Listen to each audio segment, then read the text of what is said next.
যা বক্তব্য শুনলাম সে বক্তব্যতে মনে হচ্ছে পুলিশের ফায়ারিংয়ে কম লাগছে এদের সিভিলিয়ান ড্রেসে হাতে 7.62 আপনারা নিজে দেখছেন 7.62 মানে 7.62 রাইফেল।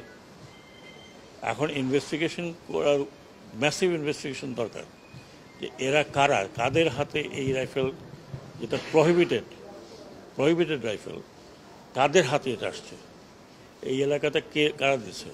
এখানে শটগানও আছে, এখানে আমি যে কজনের দেখলাম আমাদের ডাক্তার সাহেব যেগুলো দেখালেন এগুলো পুরো বুলেট 7.62। তো এইটা খুবই আমি বলবো যে উদ্বেগজনক।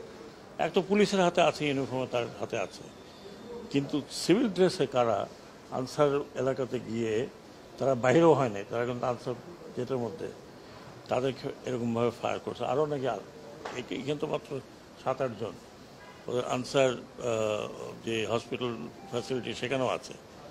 এটা খুবই মারাত্মক। মানে তার মানে হচ্ছে যে আমরা সিভিলিয়ানকে আর্ম করেছি।